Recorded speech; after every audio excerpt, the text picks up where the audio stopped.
This is the coolest story, and we have not read this story this year. Edie's Backyard Bugs. Look at that. Edie's and backyard bugs. They both begin with B. And what kind of a word is this? Backyard. Backyard. Backyard. You're right. You've got a compound word there. This is written by Rochelle Barkowiak and Pam Schiller and illustrated by Debbie Weekly. And since it's Frog Street Press, it's New York City. Here's Edie. I think this is going to give you some ideas of what you can do outside after this. Look, she's got insects all around her. Have you ever had a bug jar? When my kids were little, they had a bug cage, a little box-like thing but we've used bug jars too. All right. My name is Edie Corinne Castleberry, but most people call me Bugs because I love bugs. Big bugs, small bugs, squirmy bugs, and hopping bugs. I love shiny bugs and slimy bugs and even bugs that stink. Have you ever seen a stink bug before? I have. I don't want to step on one because it will smell. Do you know that there are about 10 quintillion insects on Earth at any given moment? I think that's probably more than a million and a zillion. For real. Now that's a lot of bugs. There are 1.5 billion bugs for every one of us. The best place to find bugs is in your own backyard. And I love that. And look, she's got, do you see her magnifying glass? It's also called a hand lens. That's what they'll call it in science when you get older. Okay. I'm going to be an entomologist when I grow up. That's a scientist who studies bugs. I like to collect bugs and put them in my bug house. My bug house is always occupied. That means there were always bugs in there. But the bugs that visit only stay a short time, just long enough for me to count their legs and study their buggy ways. Look, she's got another thing to help her with, a net. But I want you to notice what she said. She does not keep the bugs for very long. She lets them back out into nature and to where they should be. But she does like to get them and examine them, see how many legs and antenna and body parts they have, and then she lets them go. I want to show you some of my favorite bugs. Come on, let's go on an insect safari. So here she is. She has her magnifying glass. She has her bug jar or bug home, bug house. This is a dragonfly. It has 2 sets of wings it uses to quickly move around. It is a skilled aviator, flyer. It can hover like a helicopter does, fly backwards, and even do loop-de-loops. And notice their wings, and they can fly backwards. I can't wait for you to see some this summer. Dragonfly, dragonfly, dragonfly, another compound word. Oh, the cockroach, on the other hand, is out of control when it's in the air. It prefers to stay on the ground where it can eat, and nothing is off its diet. It will eat anything. It eats other bugs, plants, and even paper. The cockroach is a survivor. Cockroach fossils date back 280 million years. Cockroaches, they were here before the dinosaurs. Oh my goodness gracious, I learned something.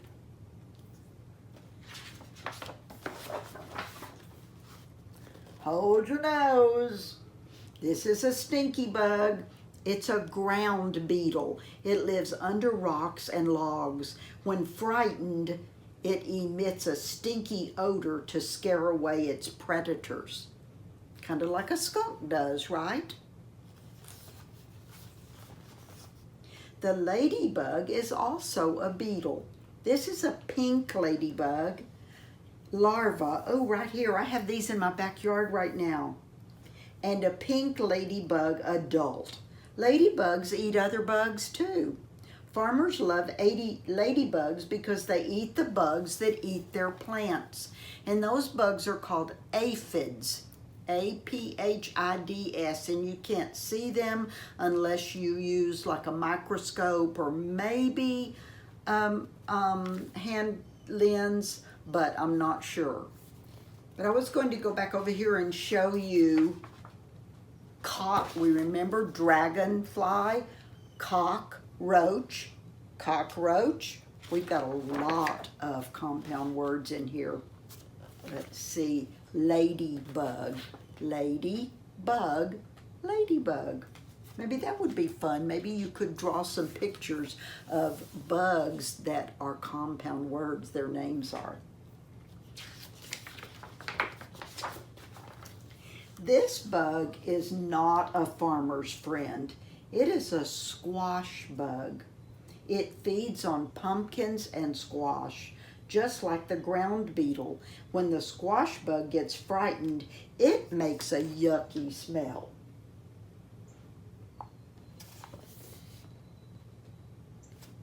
I wouldn't want it to eat my pumpkins or my squash. This dirty bug, ooh, is a flying sensation. It's called the housefly. Housefly. You could draw a picture of a house, a picture of something flying, and put it together and draw a housefly, and you have a compound word card. It has 2 wings instead of 2 sets of wings. It can land on any surface and can take off faster than any other insect. It has a well-deserved reputation as a dirty bug. There are about 2 million bacteria on just one fly. We don't like flies, do we? They're icky, and they get on our food, and they fly around us when we're outside having a picnic. And boy, is it hard to swat one. That's how fast they can fly away.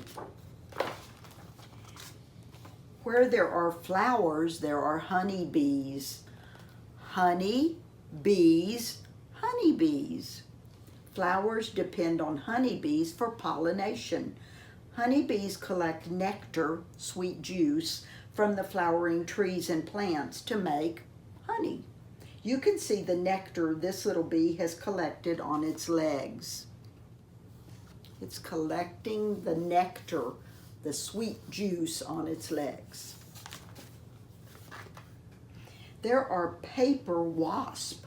They are busy constructing their nest. So they're building construction, a new nest. The nest is made of a paper-like material. The wasps make the paper by chewing tiny pieces of wood. And we get paper from wood.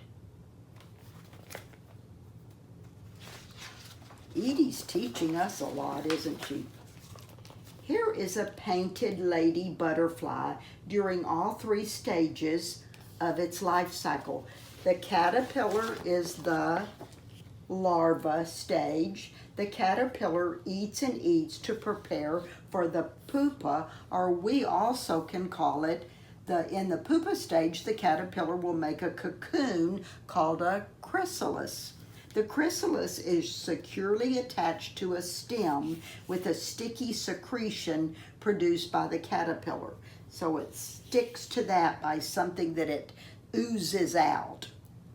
Inside the chrysalis, the caterpillar transforms into a colorful adult butterfly.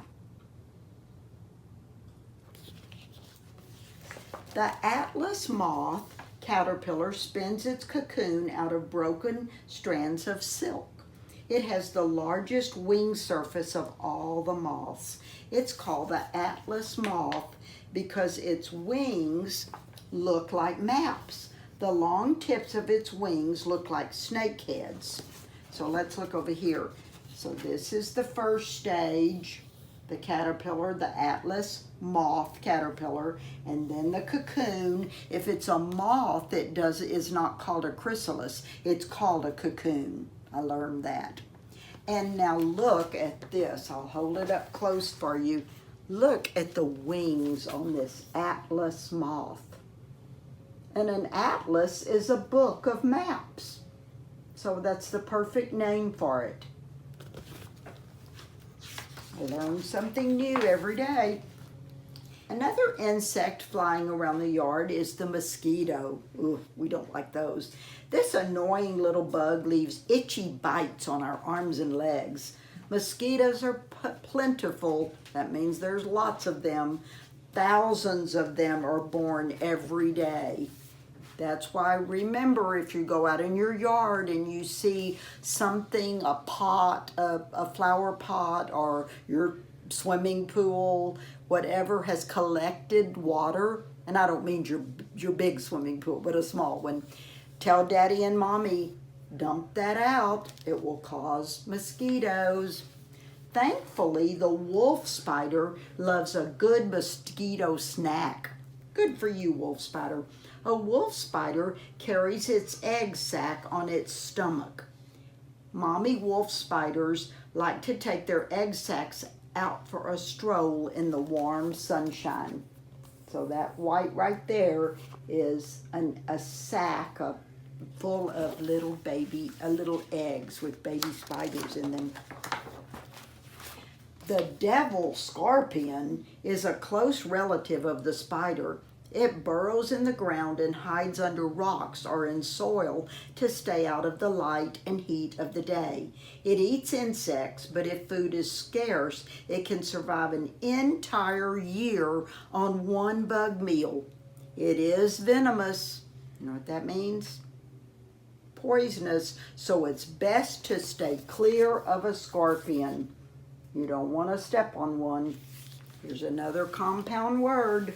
The grasshopper would have no problem avoiding a scorpion. It has powerful back legs that allow it to jump 20 times the length of its body. If we could do that, we could jump almost half the length of a football field. Grasshoppers make amazing sounds by rubbing the comb-like part of their legs against their wings. Their favorite time to strike up the band is when the moon lights up the evening sky.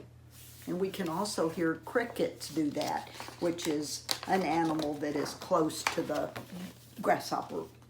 Now do you see why I love bugs? Jumpers, singers, flyers, pollinators, nesters, big bugs, small bugs, and even stinkers. They are also interesting and unique. That means special, one of a kind. And just imagine, they live right in your backyard and mine. I hope you love this story. It was full of a lot of interesting facts, and I learned a lot of things. I hope you did too.